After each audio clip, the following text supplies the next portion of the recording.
Uh, Good evening, all. Welcome to the information session on Azim Premji University's M.A Development Programme. I'm Vrinda. I'm part of the admissions team. So today we have Dr. Arima Mishra, Associate Director and Faculty from the School of Development, to talk about the M.A Development Programme. So she will be doing a small presentation to talk about the program, credit structure, fieldwork, career opportunities lying ahead after the completion of the program, etc. And the objective of the session is to help you make an informed decision on your academic journey. So please use this platform to get your queries about the program answered. So if you have any general kind of queries regarding the admission process or the fee structure or anything like that, we will be answering it through the chat. And Arima Mishra will be taking questions related to the program. Okay, so please make use of this platform to get as much information as possible for about the program. So the session is structured in such a way that we'll play a video on the MA Development Program initially, and after that, Dr. Arima will be presenting. And once the presentation is over, we will take the questions. So, Sanjana, you can play the video right now, and after that, Arima can start the session.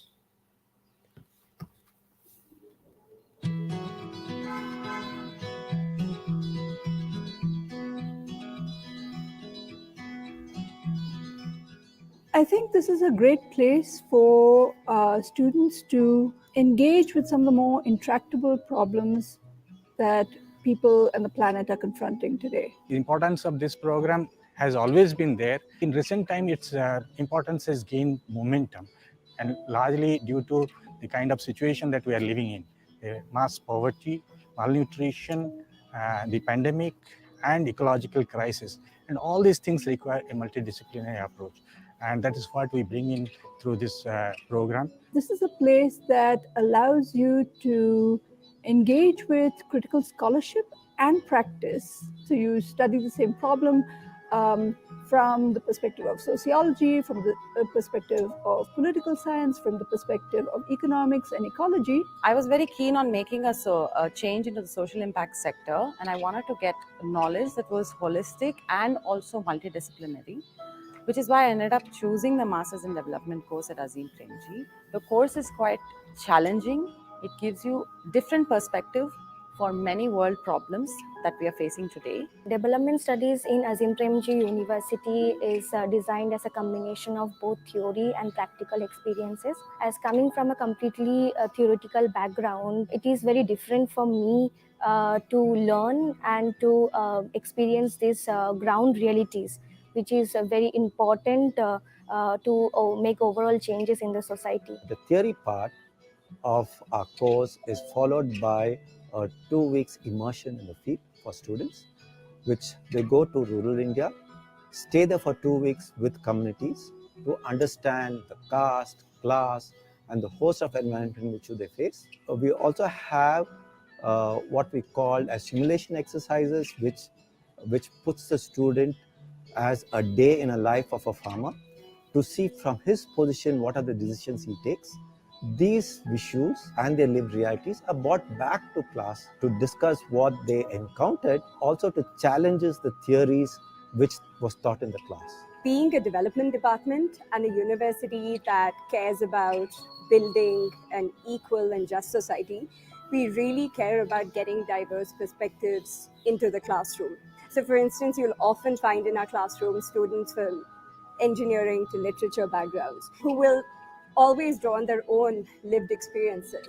And that really does help us in questioning and really taking on development paradigms. The way this course makes me understand and question how development in India has been viewed historically through various lenses is what stands out for me, and how we are made to question and analyze what are the implications of the ongoing development project. As a student, it's kind of exciting for me. The course really helps me to think critically and contextualize issues which my community faces in the terms of education, health, and economy.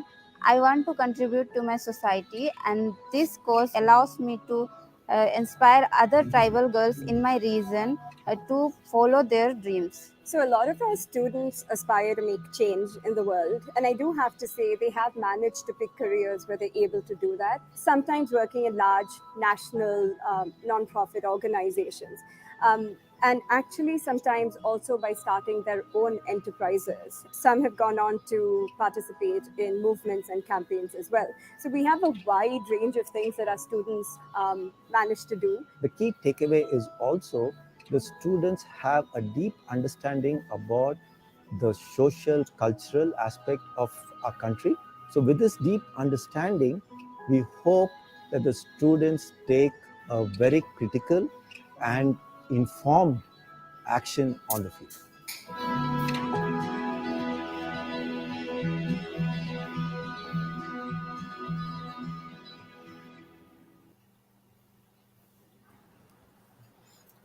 Okay, over to you, Arima. Yeah, thanks, Brinda. And hello, everyone. It's wonderful to be able to interact with you today. As Brinda said, I'm Arima and I teach in the M.A Development Program. So what I'll do is that I'll take you through, and actually you've seen the video now. I'm going to elaborate, on the points that my colleagues and the students have highlighted as part of our program, and hopefully that really kind of, gives you enough in terms of to make an informed choice in terms of applying for the program. So Sanjana, so I'll take you through in terms of the PPT. Sanjana, can we have the PPT? Yeah.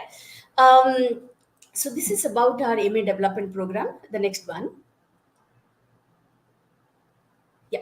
It's very important for you to ask yourselves and to actually know why M.A Development Program, right? So why should somebody study M.A Development? And I think it's important in the sense of trying to understand the broader context that this program is actually speaking to. Recently we have celebrated, 73rd Republic Day. And we've come a long way. We have come a long way in the sense of, when we say that, countries are developed, some countries are developing. India is, middle income, developing, in the process of, very closely to be whatever. What do this actually mean in that sense, right? The constitution, which, it's almost 7 decades now, provided a guiding framework of how we had imagined, the Indian society to be. Many things have happened. Life expectancy has increased. There are many things that have happened. Yet, even today, there are many challenges, development challenges that we do confront on an everyday basis, right? So, if we say the development is about, conditions that create individual as well as collective well-being, in a sustainable and equitable manner, where are we today, right? And many of these challenges are actually very familiar because these are legacy issues that we are talking about. Still, there are many people that we are talking about suffering from acute poverty.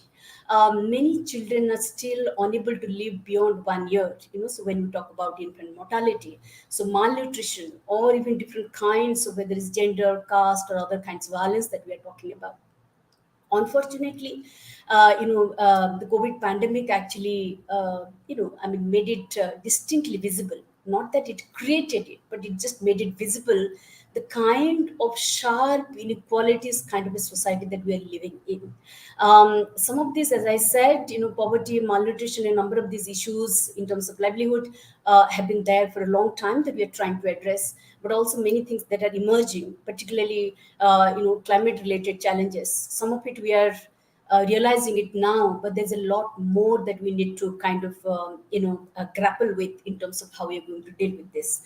And all these problems, not that they have cropped up only yesterday. Pandemic did not only create, if we look at, why is it that the health systems collapsed? The health system did not collapse only yesterday or the day before yesterday, right? So it needs all these problems that we are talking about, we are witnessing today, it needs a kind of deeper understanding, right? It makes, if we really think that we need to address, it's not a society that even we had imagined, we had envisaged, even as a collective, in that sense of a conscience which is enshrined in our constitution in terms of equality, equity, and social justice. It becomes a moral imperative actually to engage with these questions of development. And what it needs is basically to have a deeper and comprehensive understanding of all these different concerns that we are talking about. And these concerns are, they require, in terms of the comprehensive understanding, a multidisciplinary perspective. Development is not development economics. Economics cannot only kind of answer many of these problems, or even answer why is it that, and how do we address a particular concern that we are talking about, be it gender based violence or climate change. So it does need a multidisciplinary approach, because these problems are complex. And what it also needs is that an understanding, something which is grounded in practice. That means it's not just a distant engagement with these questions, but to ask that what is it that I actually can contribute in making small, medium, whatever kind of changes to make the to make social change something that we have all committed to in a desired direction. Sanjana, next.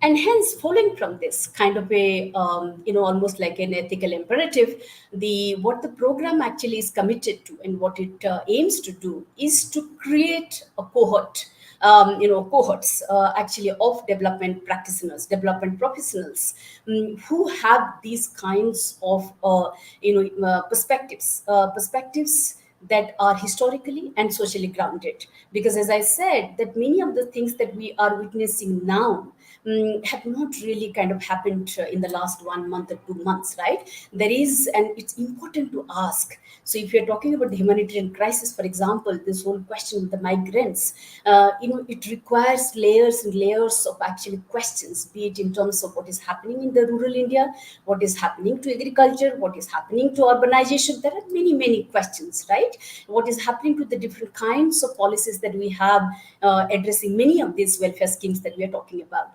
So the perspectives that we are talking about, it's basically that these students need to have perspectives that are historically and socially grounded, which draws on from diverse disciplines and multiple perspectives. The multiple perspectives that we are talking about, the perspectives do come from different disciplines, but also these perspectives are about, something that which also comes from local communities. For example, why is it that, the tribal communities in Odisha, for example, are saying that, well, if you're talking about nutritional security, perhaps these are the, you need to revitalize the traditional knowledge on seeds, etc., etc. Perhaps dietary diversity through different kinds of cropping is the way out. So, perspectives even of the local communities are something important when we are looking at complex, multifaceted problems.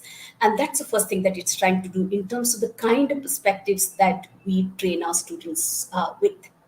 Second is, no amount of critical thinking is actually enough. Engaging with these ideas of what is development, who has to develop for whom, why do you need to develop, what is it that we are talking about, what are these human development indicators, etc. No amount of critical thinking will be enough if these questions are not really grounded in the context of the lived realities, right? That is something which is very important. Otherwise, it will just be an empty, distant commentators. That is not going to kind of help if we are really going to address this, really deep, complex sets of questions that we are talking about. So this engagement with the lived realities is something which is extremely important to be able to ground that knowledge and practice that we are talking about. The third is that, you have these perspectives, something which is grounded, something which is adequately grounded in the theoretical frameworks. Then what next? How do we actually address some of these concerns? And that's where the competencies for actions are important. So this is again an important objective of the M.A Development Program. So one is in terms of the perspectives that we are talking about, which are multidisciplinary, which are critical in that sense. And second is, this is grounded in the everyday context of the realities. And third is that, so how do we, kind of, with these perspectives, etc., what is it that is needed to be able to address some of this? And that's is what talks about the competencies for actions, development actions. Yeah. Next, Sanjana. Yeah. So, and these program objectives basically guide everything that we do in terms of the curriculum design, in terms of the content of the courses, in terms of the credit structure, in terms of the the way that the classroom learning is facilitated, right? The pedagogies that we are talking about, in terms of the kinds of assignments that we do, everything is driven by these three program objectives that we are talking about. So the way that the program, the curriculum structure actually looks like, that you have a set of core courses, that we are talking about these different kinds of perspectives, different disciplines, etc. that you need, is basically all these core courses which offer all these perspectives in semester 1 and semester 2. So you obviously the entire program is for 2 years, and it unfolds in 4 semesters. So the first 2 semesters are all about core courses. As you can quickly see the names, in that sense, in terms of different disciplines coming in the first semester.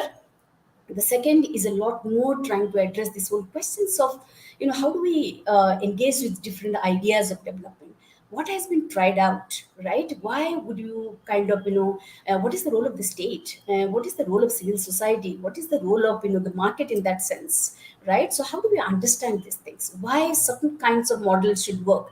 Why is it that, we are all talking about governance through missions? You have National Health Mission, National Digital Mission, National Livelihood Missions.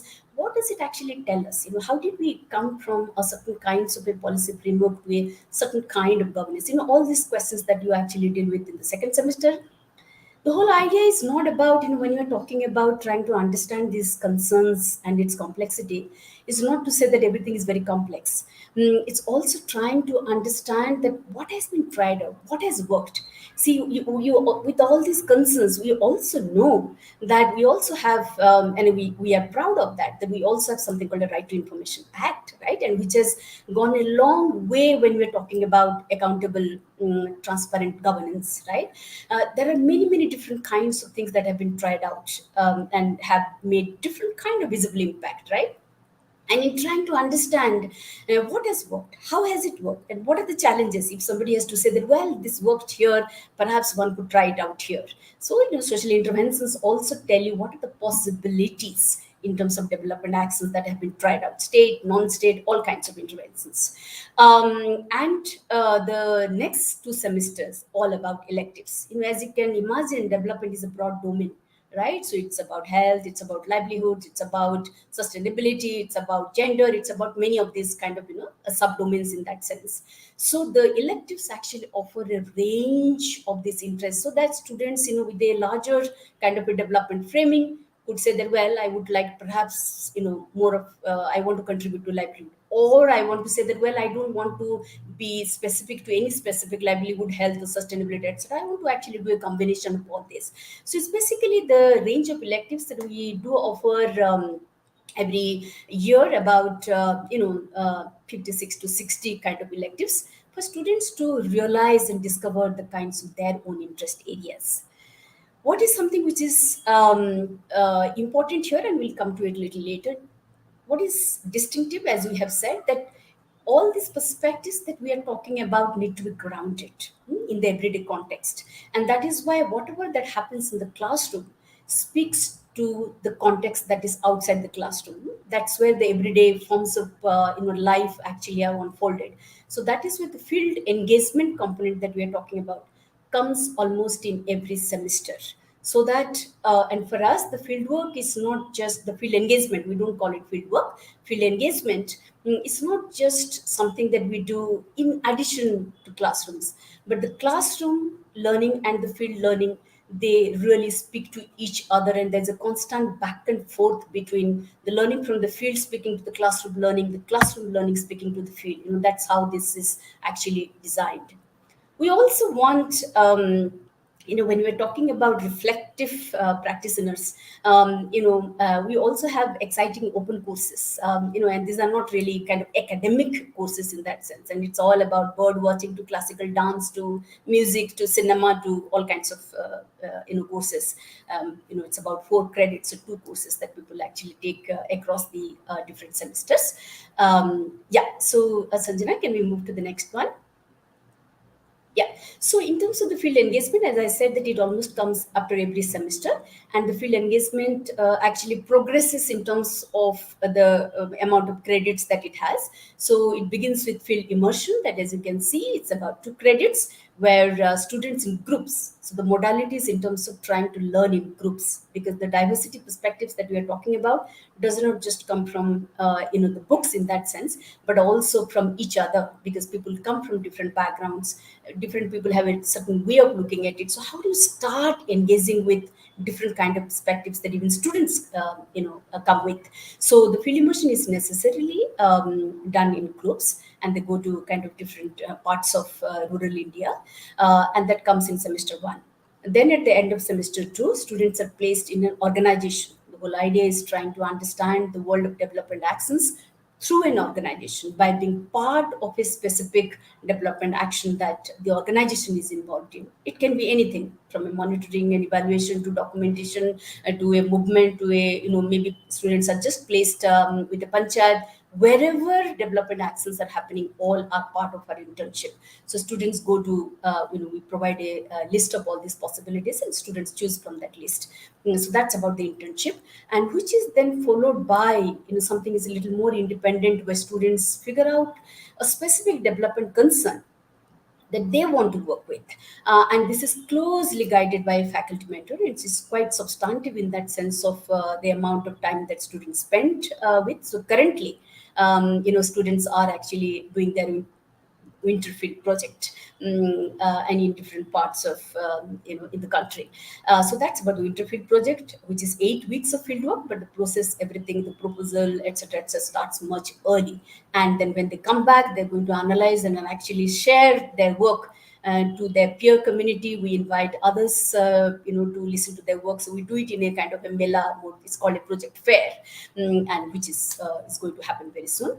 Apart from all this, even when they are doing their courses concurrently, because these 3 components are outside the classes and courses, but concurrently, there are different practicums and dedicated course field visits that are attached to specific courses that we also organize. Yeah. Yeah. So this is basically what I was talking about, that it's a progression in terms of number of credits, different modalities, also what is expected of each of these field components. Yeah. Apart from the different kinds of courses that we are talking about, it also happens is that there are different kinds of voluntary kind of student workshops on a range of things, and every year it keeps changing. It could be on development finance, just reading of budgets, or it's about gender advocacy or advanced GIS mapping, different kinds of things, or even communications or academic writing. So different kind of workshops. These are voluntary, and students kind of, but this is an opportunity for students to figure out if they are interested in something, to just kind of enroll for these workshops, and learn from this. Sometimes it's led by faculty members, sometimes it's led by invited practitioners. So that's basically how it is organized. Yeah. As you could see in terms of our program objectives, that this is not an usual MA program that I do my master's, get a degree, and that's it, right? This is a program which is a very specific purpose of actually contributing to development practice, right? So at the end of 2 years, obviously students go out, and with different kind of opportunities they are engaged in, and trying to contribute in their best possible ways to development practice. So the way that even as part of their training in these 2 years, it's not, things are not only limited to the classrooms and the peer and the faculty members only. A lot of their work that they do also speaks, there's a larger engagement, right? So students as part of a course, for example, so it's the many of these assignments that we are talking about aren't just assignments only for the faculty members to read, right? So this mental health directory, just as an example, and this is part of a course, this is part of an assignment, but which is a larger cause, right? So this is basically students together, as part of a mental health course, actually came up with saying this is something is important. So, can we provide a directory which is for larger use as well, right? So this is again, as you can see, that this is basically people who are engaged in, with underprivileged, neighborhoods on different aspects of their work, as part of an initiative called Pahal. So that's, there is a constant in that sense of an engagement engagement outside the classrooms, outside the limited that we could think of in terms of only, okay, my course, my assignments, my this thing. So this is something that which we, encourage students to do, and students are, quite excited about engaging with the larger public in that sense through their work. Yeah. Next, Sanjita. Yeah. So this is basically what you could see, So this is a traveling photo exhibition. Again, these are students' work as part of the Winterfield project, where students have worked on something maternal health in different parts of 6 states actually, and through a photo essay, this was a very interesting kind of received a lot of good feedback, and they've done it in different arts gallery in public places which is visited by everybody, the lay public in that sense, and it has gone to different kinds of other states as well. Similarly, this is basically a multilingual kind of a newspaper that they have come up with. People could write, share thoughts, etc., on different kinds of issues in different languages. So that's something that, as I was talking about, these are different illustrations in terms of our students' work, which have a larger, in that sense of engagement with the public. Yeah. As you also would have heard in the video as well, students go out to work in a range of settings. Obviously, predominantly quite a large set of NGOs that they work in different kinds of capacities. Also, some go and work in research organizations. Some, quite enterprising in that sense, and they have got their own, they've started social enterprises. And if you have access to, and I'm sure you have, perhaps you should, it's nice to look up some of our alumni stories, and you will see what quite inspiring. It's inspiring and proud moments for us as well. And they've done, whether it's in the context of, say, somebody actually has started something called Bastar Se Bazaar Tak. It's about trying to create livelihood opportunities for Bastar, which is a tribal community that of the tribal women in Bastar district, right? So there are different kinds of things that people have tried out and try to contribute in different ways, right? There are no one fixed ways that people could think that I could actually make some change in different ways, right? And in different kinds of spaces, through different domains, and some become also part of government missions as well. Many of our students are part of National Livelihood Mission, and whether it's directly part of the missions, or sometimes they actually join the fellowships. You have these Clinton fellowships, which allow you to actually, which place you in different organizations and work with, whether it's in terms of SSG federations, and trying to be associated with these different state missions that yeah. So the range of kind of roles and the range of setups that our students have gone on to work on. Yeah. So that's about a brief overview of our program, and we would be very, very happy to take any number of questions, doubts, and clarifications. So, yeah, thank you. Thank you, everyone. Thank you, Arima. We have a few questions. I'll read out the questions for you, and we can answer one by one. So the first question is: some institutions in the country are offering MA in Development Studies. Is this different from MA Development offered by Azim Premji University? Yeah. Good. So, as you see that each discipline or each field of knowledge, develops in a particular way, right? So when we actually started M.A Development Program, we were very sure that this is not development studies. And what is the difference between the two is that, development studies is largely an academic discipline. So a lot of focus on theories. Development deliberately brings theory and practice together, right? So as we are saying, that the objective is called development reflective development practice. So it's this combination of theory and practice that makes it different from development studies track. Okay. So the next question is: development as a domain is not studied at the UG level in the country. What is APU's approach to give the right skills to the students? It doesn't, yeah, as you can see, the development is a multidisciplinary domain. So you don't have, I mean, at the undergraduate level, we don't have.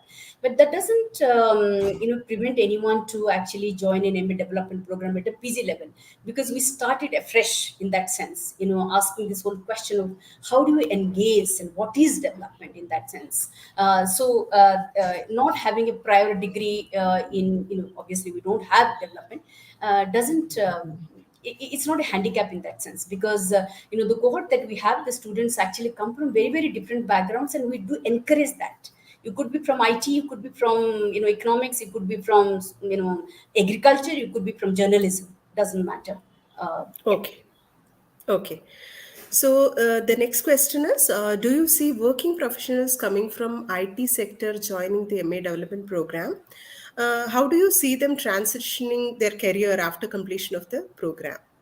Yeah, we have students who have made this important transition from the IT sector to doing MA development program. It's interesting to see that how they have done so well in the program, because initially they have always this kind of a skepticism, because they knew that they are fed up and that's not the place that they want to be in, but what next, right? And this is a bold move, as anybody could imagine. But once they are in the program, they do pick up very, very fast, because they initially saying, oh, I have done IT, this is a completely different kind of domain, but they've been doing very, very well, I had kind of one of my mentees who had worked for a long time in the IT sector, made this important move, thoroughly enjoyed it, and working in the space of social enterprises, trying to actually help set of a livelihood social enterprise with one of the organizations. So yeah, the transition, yeah, Okay. is challenging but interesting. Yes. Absolutely. Let me add, we have a special interest in having more and more working professionals in the classroom, Yes. and we feel that they add to the conversations, and they add value to the conversations, and a lot of contextual evidences and things like that they can share in the classroom, and that is why we already had one early round of admission for the working professionals, so that they can make the decisions to start the academic journey a little earlier than the rest. It's really good to have more and more work experienced candidates joining our program. So the next question is, how many seats are there for MA development program? So around 200, Brinda, right? yeah, Brinda, you Yes. could answer. Yeah. Yes. We do have an intake of around 200, but it is not exactly 200, slightly like, more or less. Uh, that's the number that we are looking at. So the next question is, I would like to know how difficult it is, or what is the kind. Okay, what kind of changes do engineers face uh, uh, if they choose the MA development program? I think to a certain extent you answered this question. If you want to add something. Yeah, no, I think, I mean, it's very natural to have these kinds of apprehensions. But, as we are saying that even social sciences, those who come with the social science training also start afresh, because, and we tell them that just because you would have done economics or sociology doesn't make the program easy, because it's not about doing sociology. You're not going to be a sociologist. You're not going to be a social scientist. You're going to be development practitioners, everybody, right? So obviously it's a different, those who have done engineering, for example, or a science background, there are certain ways the training has happened, right? So here a lot more that kind of a critical engagement with readings, critical writing, etc., that happens. But for that, there is enough support that's provided, clarity in terms of expectations. So if you are keen to engage, there is plenty of opportunity to kind of facilitate your engagement. Yes. Okay. Thanks, Arima. Uh, do I do a master's program in public health, or will an MA development program prepare me to work in the area of public health? Okay, so so we have the development program does offer electives on health, right? In school public health. So somebody who, organizations which are broadly working on different domains and also including health, one could work there. But I think I also wanted to say that it's not that, a development program with health electives can be compared. It's not equivalent to a master's in public health. I think that distinction is important. That doesn't mean that people have not worked in health organizations. So, yeah. Yes. So the next question is: Are you preparing students to work in the grassroots, or are you preparing them to become program managers working in the area of CSR or large funding organizations? Actually, I said, it's a range of different kinds of roles that people do, right? So as much as grassroots to perhaps, mid-sized NGOs, to big-sized NGOs, depending on different kinds of opportunities. So people, our students also are kind of, our program coordinators running different programs, as much as, they would be perhaps, as documentations, officers, etc., kind of a thing. And many people also have started. I also work with grassroots, so it's a range of roles in that sense. Yeah, Yes. And I think, there are a lot of students engaging, I mean, setting up their social enterprises as well, absolutely, right? absolutely. Right. Yeah, So yeah. would you like to give one or two examples of, like, the social enterprises So the set up? one that, the one that I was just mentioning, as I'll give two actually. So one that Okay. I was actually talking about, this Bastar se Bazaar tak. I mean, I really liked, quite fascinating name also. This is all about the how do you actually create market opportunities for these tribal women farmers, right? Okay. Particularly for the non-timber forest produce, and that's the kind of a market link and chain, through the federations working with the farmers collective, etc., that this person is trying to do. This is obviously MP. This another student who actually has an engineering background has made this transition, and he went on to set up something called Ideas on Bound. As you could see even from the name, which is quite interesting in that sense, that this is about trying to rethink some of the ways that we are talking about how programs can be implemented better, how programs can be evaluated better, how could you come up with different ways of trying to solve a problem. That's basically how that he's working on. Yeah, so that's to that immediately I can talk about. Yeah. Okay. So the next question is about how do I make a choice between MSW, that is Masters in Social Work, and MA Development? So, masters in social work and social work is again is an academic discipline, which has a kind of practice orientation, has evolved in a particular period of time, and which is established as a distinct field in itself.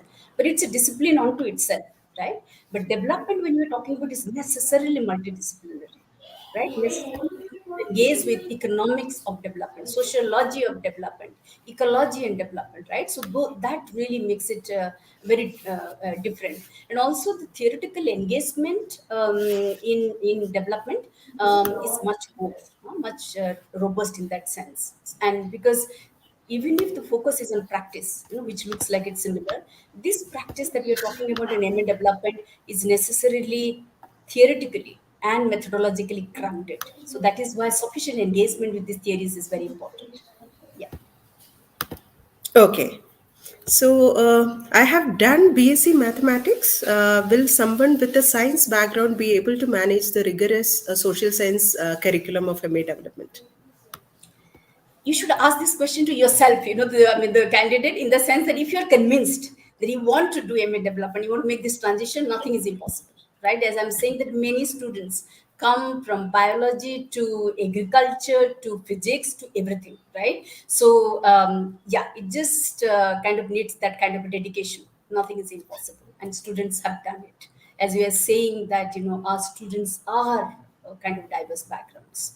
Okay. Yeah, and it's not a just a social science program privileging any specific disciplines in that sense at all. Yeah. But Maybe there's a you lot of can hard talk. work. There's a lot of Yes, hard work, yes. because and then that's something which is given a lot of reading, and it's a very different kind of reading that we are talking about. It's not like a newspaper reading that we just read it for entertainment, right? It's reading because I need to engage with what this person is saying, the specific ideas that are presented in this particular reading. So, because critical thinking is important, right? If we are saying that we really have a huge responsibility to engage with these very complex concerns that we are confronted with, right? You cannot do it just business as usual, right? So it needs that kind of a critical thinking, and that critical thinking cannot happen either overnight. Critical thinking cannot happen without really sufficiently engaging with that field, right? And that's something which is important. There is no shortcut to it, right? All support is given, but students have to work really hard. Yeah. Absolutely, yes. So there are a few questions on the entrance test. I would like to take this question. Okay, so the national entrance test will be conducted on 13th of March. Okay, and I'll quickly explain what is the structure of the test. So the MCQ part, okay, that is the first part. You'll have to, I mean, there are sections like reading comprehension where you need to read the paragraphs and answer the questions, and the second section will be general and quantitative reasoning ability. Okay, so kind of numerical questions and reasoning kind of questions will be asked in that, and social awareness kind of a questions also will come. So these are the MCQ questions, and there are no negative marking for this. So apart from that, there is also a writing ability, general writing ability kind of a question where one question will be given to you, and you are supposed to answer it in like a few maybe around 500 words. Okay, so this is the structure of the questions, and there are a few questions on what is the cutoff. Okay, so we can't announce the cutoff. It's not same across. Every year it changes based on the performance of candidates. Sometimes everybody performs really good. Okay, so in that way, at that time the cutoff will be slightly higher, and the opposite also can happen. Okay, so we won't be able to gently talk about a cutoff. So there are a few more questions. Let me read out.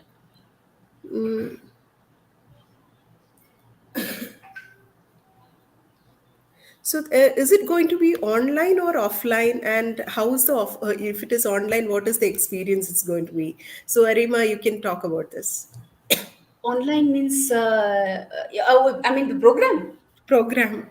Yeah. Okay. No, let's, I mean, yeah, I mean, as of now, we would say that let's hope that we will all start in person, right? And we have Yes. had online, I mean, of course, everybody went online. And we have had, obviously, teaching learning is not the best in an online mode. And so, try out everything that is possible to make the learning interactive. But let's hope that COVID is kind to us and we are all resuming everything in person. Absolutely. So, about the entrance test, also, there is a question whether it's going to be online or offline. So, given the COVID related circumstances, and most probably it will be online, which means like remotely proctored. You can sit at home and write the test. So that's what the plan is. If there is any change in plan, we will be communicating to you. Okay, so there is a question. Is it mandatory to stay in the campus for PG students? I'll take this question. So, unlike our UG programs, which is a completely residential program, PG program is not completely residential. But those who are requesting for accommodation, we will definitely provide the accommodation. Okay, so we think that there is a lot of experience that you will be gaining in the hostel accommodation also, because you will be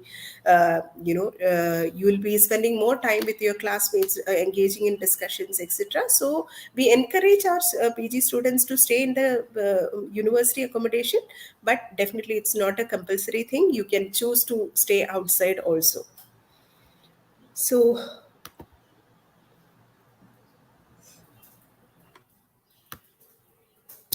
Arima, there is a question on placements. What are the kind of organizations coming in for placement? Okay. It's as we said, range of organizations, beginning with say something like a big NGO like Pradhan to Grambikas to perhaps smaller organizations. So we just also wanted to kind of say that one is obviously organizations coming to the campus, but also otherwise also what happens is that even if they don't come to the campus, many students are also placed otherwise through different ways that the organizations actually would ask for their placement formalities. So not everybody has to come, but definitely the large chunk of the placement actually happens through campus placement, where organizations come, and it's a range of different kinds of organizations. Yeah. Okay. So how is MA development different from MA public policy and governance? So Yeah. can you explain? So yeah. So MA. So as you could see in terms of the programs names itself, so the MA Public Policy and Governance, it's a lot of kind of focus on policy processes, role of the state, role of the law, and in terms of policy related, talking about evidence in policies, monitoring evaluations, etc. A lot of focus on actually stated policies in that sense. Development is slightly broader in that sense. So, as much as state interventions that we are talking about, we are also talking about that development actions have, generally take place by a range of actors. So, even if it's something at a local level, it's about movements which are also important, campaigns, or even, local communities. So, the sites are kind of quite broad and varied in that sense when it comes to development actions that we're talking about. So it's a little broader in that sense. So if you're interested in a certain kind of, in that sense of a policy related work, so perhaps public policy and governance, otherwise it's development. So that's how I would put it. Okay. So, another question is development studies is a multidisciplinary sector.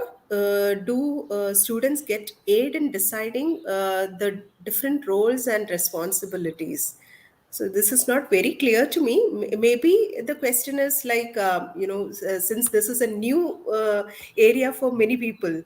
Okay, so to choose specialization or like how to go into particular sector, will we get any Oh, aid? Maybe is that's it like that? Okay, so or if you interpret it better, you can tell. yeah, roles and responsibilities obviously kind of would be decided, in terms of what the organizations expect and what is the kind of student strengths, etc.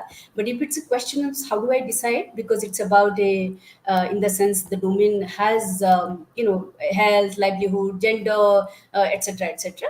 That is something actually students discover as part of during the first year, right?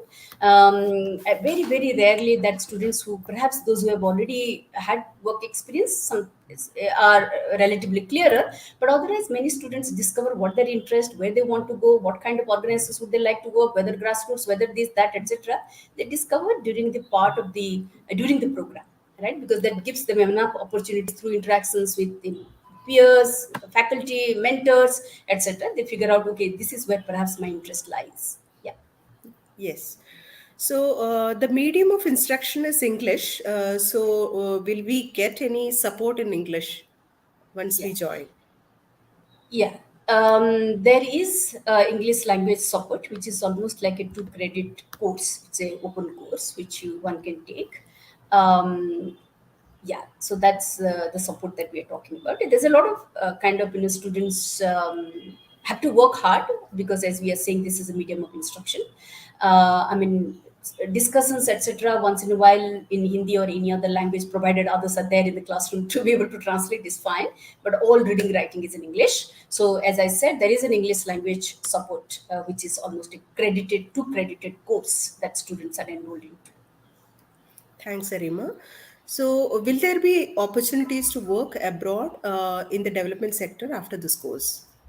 So the program really doesn't, prepare you to work abroad in the development sector. I think, as I said, even if we understand that many of these development concerns, in only some of it that I had outlined in the first slide, are not something that which we can understand only nationally, right? Many of these are also linked to the global context, etc. But this program does not really prepare you to work in the development sector abroad. But what it does is that some students, after having worked for some years here, if they want to go for higher studies, they've gone abroad, right? But not necessarily kind of working in the development Okay. sector. Yes. So, can we continue doing research, that is PhD program after MA program in APU itself? We don't have a PhD program as yet. So, yeah. Yes. Okay. Can we give the interview in Hindi? That is the next question. The interview. Um, I mean, in the sense of provided the panel, that you are allocated to understand Hindi and comfortable in that, mix Hindi English is fine, right? Yeah, that's how I would put it. Yeah. Okay. And how to prepare for the entrance test? Which books and what readings are required? Okay, that's a tricky question. I'll take this question. See, you can refer to sample question papers available on the website. Okay, so we have uploaded there. Okay, so once you refer, you'll get to know what is the kind of difficulty level and what is the nature of questions, etc. You don't have to mug up too many general knowledge questions or anything. If you read newspapers regularly and if you are, bit practicing the quantitative ability kind of questions, okay, so that would be enough. And also, like, reading comprehension also you can little bit practice, and that's the only way. There is no particular syllabus or, like, something, a very specific reading that you can do for this entrance test. It's not a very difficult test. Okay, only thing is, like, just be aware and, just a little bit practice, that's enough. Okay, so is there any further questions? I'm transitioning from being a homemaker to a student. Is the lack of work experience, okay, I can't read the complete question. I think, what is the kind of preparation required? That could be the question. Preparation to do the program She's a or preparation Yeah, for the yeah. entrance test. Maybe, like, what is the kind of preparation required to, I mean, how to prepare for the Make program? this transition. Yeah, Make this transition basically. absolutely. Yeah, so as we said that that doesn't kind of prevent anyone from joining or doing well in the program.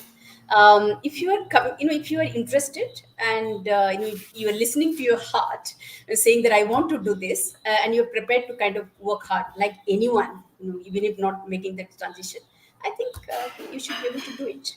A lot and Absolutely. lot of reading and writing, that's something which is the bottom line in that sense. Yes. Yes. So, Arima, could you also talk about the, diversity in the classroom? So, Yes. As one of the things, and this diversity is something which is by design. It's not by kind of in the sense that people just happen to come here from diverse backgrounds. It's by design. Our admission process is like that. And we value this diversity because, as we are saying, as part of our program objectives, and it's not just for M.A Development Program, all the programs, and that's something that which is linked to how the university margins is that we feel that diversity, because we come from different kinds of life experiences, different kinds of backgrounds in that sense, this is an important component of our learning, right? So this is an important component of our learning process. That is why, when you look at our classrooms as well, um, it's deliberately that discussions happen to be able to actually encase on these diverse experiences, whether it's about caste, whether it's about class, whether it's about gender, whether it's about livelihood, anything that we are talking about, right? And we actually are, if you look at our classrooms, it's almost like a mini India. We have students from, 20 to 23 states represented in our classrooms. People, as you would have asked questions from different professional backgrounds as well. Some with work experience, some are very fresh from their undergraduate. So that's a kind of a classroom that we have. And Yes, I mean, the sense it's initially perhaps, students just find it a little overwhelming because you may not have that kind of experience, somebody coming from whatever, Telangana to Rajasthan to, perhaps, Assam. But at the end of it, when the program starts, etc., and deliberately, as I said, field immersion is, the way that the groups are formed, it's deliberately we make it diverse, right? So that students start engaging with each other's life experiences, okay, and which is valuable, right? And each one's life experience is important, and that's something that which is as part of the program we learn. It's not about only we said, okay, we want to only learn about somebody else. It's about us, it's about others, it's about everybody, which is important. And that's something that which is a critical part of our learning process. So all our assignments, all our the way that the classroom discussions are facilitated, is basically to that basically, the diversity becomes an important component of that. Yeah. Absolutely. So a related question is, what is the upper age limit for applying? Okay, so as Arima mentioned, we have students of different age group also in the classroom, and we do not have a upper age limit for applying for our PG program. So anybody can apply. Okay, so we are almost done with the. Okay, so there is a question about how to prepare for the interview and what to expect in the interview. Arima, you would like to answer this question? Or you know um, One thing I would like to say is that we have given you an overview of the program. You have listened to, I know you, and hoping that you visited our website, the kind of work that we are trying to do, etc. You need both the mind and the heart, to be able to, do programs, and that's the way that you can actually make the most out of all our programs, whether it's development or any of this, right? Um, in this, so what is it that we're looking for in the interviews? Are you really interested broadly working in the social sector, right? What is your passion about that? Why? So it's basically in different ways that we try to kind of ask. It's about you. It's about you. It's not a interview which is going to test your knowledge. So have you read Amartya Sen's this book, or have you read that book, or how do you define this? It's not about that kind of technical knowledge. Am I also being sensitive to things which are happening around? Have I tried to make sense of my own experience? So it's a lot about you, your experience, what you have done, how have you made sense of what you have done, and what you have learned, right? It's basically, and how committed and how ready you think that, why would you like to get into higher education? What is the motivation? Am I just interested in a degree, right? Or am I interested in something more than that, right? So those are the questions that we actually, try to kind of understand from you. So it's an interaction, right? So the interview is like an interaction. Yeah. thanks, Arima. We are almost, it's 6 o'clock, but I'll take one or two questions also. So there is a question on financial aid available. So I would like to take this question.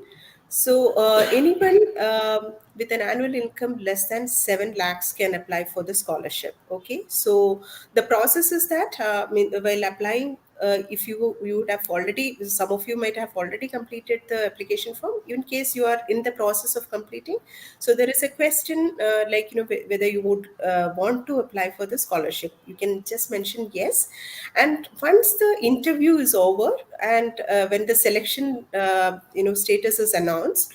Okay, so all the selected candidates who have mentioned that they are interested in the financial assistance will have to give additional information. There will be another form that you have to fill it up, and there will be a financial assistance interview conducted.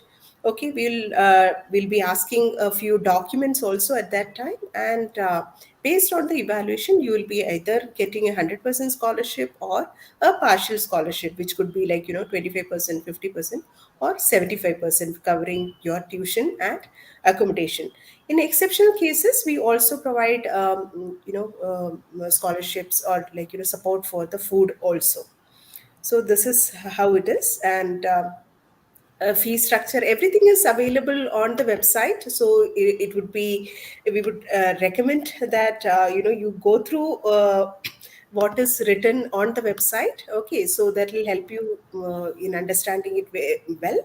Okay, so tuition fee is 1 lakh for those who are not on scholarship. So uh, around 72,000 is the sorry 84,000 is the accommodation fee in case you are staying in the hostel. And if you are eligible for the scholarship, that will be applied as per our scholarship decision. Okay, so let me also see anything. We are almost done with the questions, Arima. Okay. Thank you so much, Arima, for